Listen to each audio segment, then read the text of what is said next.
South Airlines Math and History, and we are going to take a look at unknown right triangles. So what we're going to do is understand how to find the sides of a right triangle. So you probably have learned or heard about the Pythagorean theorem, where we try to find right triangles, and we also try to find the information needed. Like we have a 6 here and 8 here, but a blacked out number right there.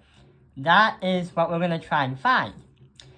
Usually in high school, we learn that there's a formula that's very important.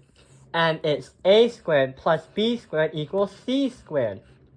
And that is called the Pythagorean theorem, one of math's most famous formulas when you first think about mathematics. So to find the missing area right here, let's try to solve it out. So the formula literally states that the two sides, when you square them, when you add them together, it's going to equal the giant long line that's shaped like a ramp, which is called the hypotenuse. So we can say we have 8 squared plus 6 squared is going to equal our c squared. 8 times 8 is 64, and 6 times 6 is 36. And when you add the two, you're going to get 100. But that is only equal to c squared. What do we have to do? Yeah, we have to square root both sides in order to get to our answer. So our c is going to equal 10. So right over here, the blacked out number is actually 10 as a value, or 10 as a dimension that goes from here to here as a length. So in school, we're usually taught how to use the Pythagorean theorem. But what if I told you that there is an actual method where you could just look at a triangle and immediately know the dimension of the triangle, the missing dimension of the triangle? However, you have to know a certain type of triangle in order to do that. For example, the problem we just did is 6, 8, 10 as its configuration. So there's something very special about this triangle. Can you guess it? Yeah, this type of triangle that we saw is actually related to a type of triangle that is most common when you learn about the Pythagorean theorem.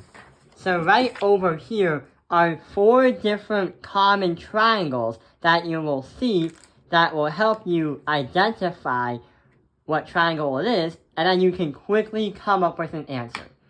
So the 6, 8, 10 right here is proportional to this one right here, the 3, 4, 5 one. This side's 3, that side's 4, and that side's 5. And when we compare the two from here to here, we notice that this is actually 2 times the size as that one right there. And even though that this is less common when you think about the Pythagorean theorem, it's actually another way we can think about it. So a 6, 8, 10 triangle is a configuration that's twice the size, but also easy to identify as a 3, 4, 5. We like to say that a 3, 4, 5 triangle is sort of like the leader or the representation of the subject. But when teachers in high school tend to first think about Pythagorean theorem, they will use, or most commonly use, a 6, 8, 10 so they can trick you. Even though it's a 6, 8, 10, you can use a 3, 4, 5 configuration and immediately solve it without having to do the entire formula. Other triangles on this list, they're not as common. Some schools don't even teach them, but they're the bottom ones right here. The bottom one is a 5, 12, 13. So the legs are 5 and 12, and the hypotenuse is 13.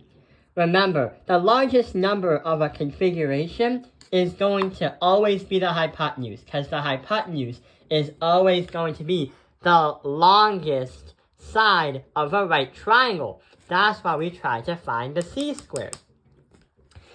The triangle right here is also not a common one for schools to go over. It's 7, 24, 25. 7 as a leg, 24 as another leg, and 25 as the hypotenuse. So since we know that these are all different configurations that are common for mathematicians to quickly calculate without using the Pythagorean theorem entirely by drawing it out, we're going to use an example. So, the example problem is right over here. So, our idea is to find the A side of the right triangle, the A. We have the hypotenuse, and we have one of the legs, but we have no clue what this question mark is, which represents the triangle's leg. So before you start thinking about, hey, why can't we just write it all out and use the Pythagorean theorem? Instead, let's refer to our list right over here. So we can say that it's a 10 question mark 26 configuration. So we're going to write that right here. 10 question mark configuration 26. Which of the triangles can we use to identify quickly what the missing side is?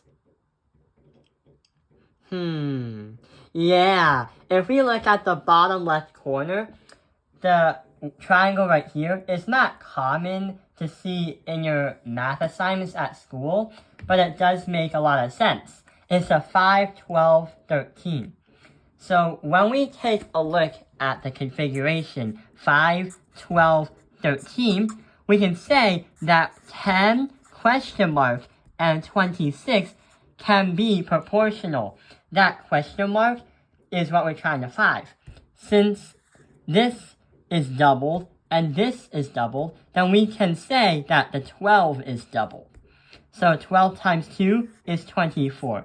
So we could say that the missing question mark is going to equal 24. So we can say that this is a 10, 24, 26 right triangle.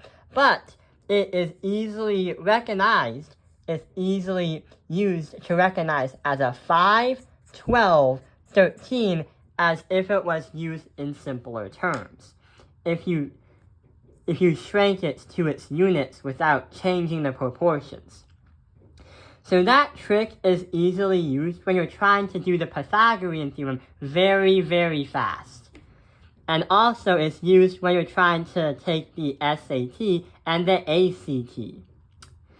There might be other configurations that you can easily assume, but these are the 4 most common.